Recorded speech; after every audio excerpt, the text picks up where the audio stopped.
Okay, part two. I got everything to work. All the wires are hooked up. I didn't use a couple of wires, and then one of the wiring harnesses, I had the wrong one plugged in, because you do get two. The only thing different with this one is it comes with an extra couple of plugs, which I thought was for this. Everything else is the same. So I swapped this out, plugged the other one in the back, and then there was a couple other wires that plug into the back of it. I will show you at the end of the video where those wires go, so that when you do buy this this unit, you'll know exactly how to plug it in, because I did all the work for you. It was countless days going back and forth to the manufacturer. I think it took about 5 to 6 days to get it all figured out, because they were on some kind of holiday, something or another. But I do have it all hooked up. These strips are taken out because the screen had to be taken out and pulled back in, and taken out and pulled back in. But again, I did all the work for you. I'm just going to show you real quick how it works. So for the screen, if I go to music, the last thing that we couldn't get figured out was the backup camera, and we could not get the volume buttons to work. So now, as I press volume, you can see up here, the volume buttons do work. If I go into reverse, the backup camera does work. So now you do have that. You do have double lines on there, so I think you can go into the settings and then get rid of one of these borders. If you want double borders to show where you're backing up, then I guess that's okay. So it does work. Reverse, and then back. Got it to work. So everything works. Apple CarPlay, reverse backup camera, volume control. For $950, this thing's a winner. It does everything. You can go back to Android. If you go back, hell, you can even set your own picture on there. As far as your Tundra, you can put any background picture. You do have all of these Android settings on there. You've got your music back over there. You can go into audio settings. If you haven't seen this video before, you can go back and see the previous video, and you can check out the music settings and all the different treble and bass and all of that. So I like it. I kind of like this better than the stock one. I don't care about registering my name with Toyota. I could care less. I don't want my name up on here with my email address and, you know, my Toyota account locked with this screen. I could care less. I really don't care. As long as my music works, volume works, backup camera, I can load personal pictures on here, mess with the treble and bass. As a matter of fact, like I said before, this unit puts out more power and more bass and more treble than the stock unit that came with the truck. So I like this better. There's not much more I can show you, but I will show you the wiring on the back of it. Real quick, let me pull this out, and then I'll show you real quick. All right, so I've got a little screen protector on the front, so it's all good. But what I was missing, I forgot to hook up this CAN bus. So don't forget to hook up the CAN bus. You can't mess this up because this plug here is a certain width compared to the decoder for the backup camera. So if you look at that plug, it looks a lot like that plug. I tried taking that plug and putting it into this plug. It did not work because it was a little bit different in size, like 2 pins different in size. So plug this one in, the appropriate one. You've got a green one back here that plugs into that video decoder. This one we're not using for some reason. I'm not sure exactly what it's for, but it just hangs loose. As far as the rest of it, coming off of this decoder box, you're going to take your yellow wire, which is your camera out. See how it says cam video out? Into cam in, cam video in. The cam video in goes into this little guy. This is what I was missing. It was still in the bag and I never plugged in. So if you look, all of this right here, you get some extra wires and stuff if you were to power it up individually for a special camera that you did on your own, like a build your own camera. But since this is part of the truck, you don't need all of that. So this one here is a separate harness, and this guy here is going to plug into that little blue one, which is right there. This one, on the other hand, which is a larger blue one, a blue plug, you've got all of this extra shit you're not going to use. This is like if you're going to do extra speakers and stuff. You got your microphone, you got audio out, right, audio left, out.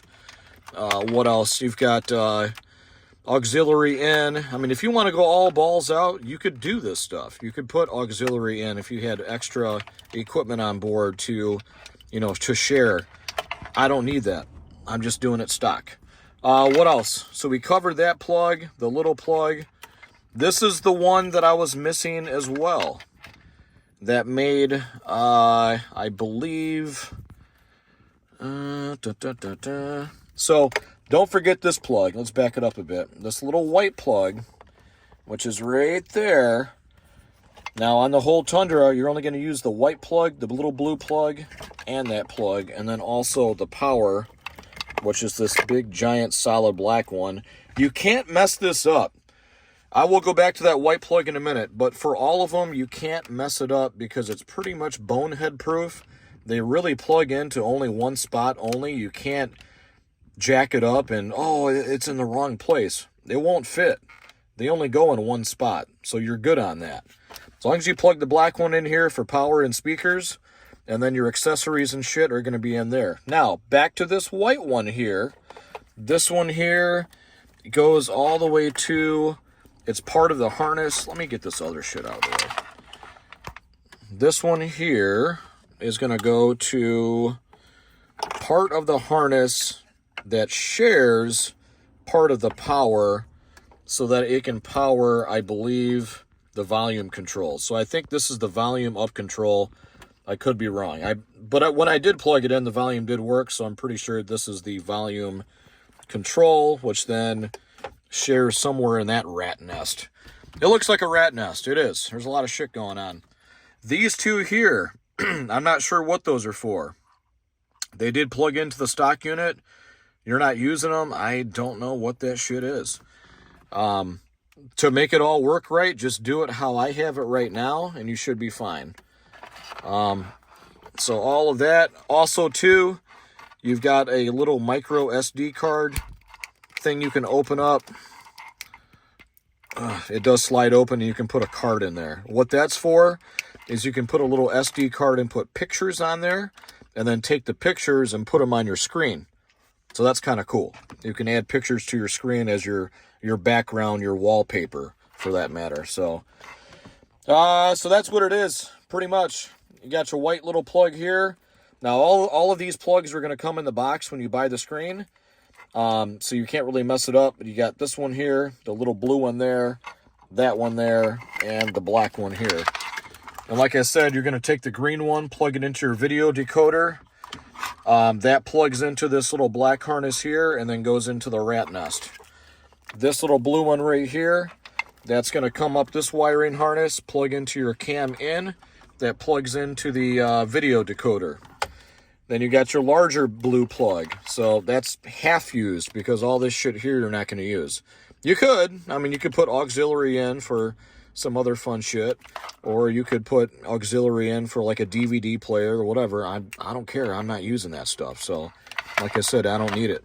I just want my unit to work just like it did from the factory, but just a different screen and a little bit more bells and whistles to make the audio just a little bit better. So that's it.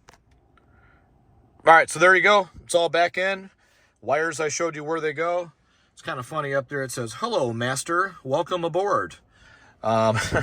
So I just got to put my little dash piece in there and then put my trim around the gauge bezel over here, and it's ready to go. So kind of cool. If you do want to get a screen, I'm going to put a link down in the description. Make sure you subscribe to my channel. It does help a lot. Make sure you ring that bell so you get notifications for Tundra exhausts or any other kind of upgrades that I do for the Tundra. But if you do want the screen, it is $950. A whole lot cheaper than going on eBay and getting yourself a stock 14-inch screen, because even if you do find one in mint condition, it's going to run you about $1,500 and up. I've seen some for $13, maybe $12. But dealership-wise, I think they want $2,500. Used, $15. This is a deal. It's a little bit bigger of a screen, a 1/2 inch bigger than stock. Like I said, it's got better bells and whistles. You can get into the audio and stuff. Like if you get into sound. And where is the rest of that stuff? Anyway, if you go back to my old video, I go through all of that. But yeah, it's got a lot of settings. Lots and lots and lots and lots of settings. If you're going to use them, great. If you don't use them, then you don't need it. It's got Wi-Fi, it's got wireless hotspot, all that fun shit. So, kind of cool. Back to Apple CarPlay. How do you do that? All you have to do is touch this, go to Link app, real fast. Not to mention, this screen is quick. If you want to do gestures, you can go like this, volume up, volume down. I kind of found that out from the manufacturer. If you do different types of touches on here, you can control the unit just by doing touches. So that's kind of cool. I never knew that. So you really don't need your volume control, but you could. So it's kind of, different for everybody. But that's it. Down in the description, I'll put the link where you can get the screen.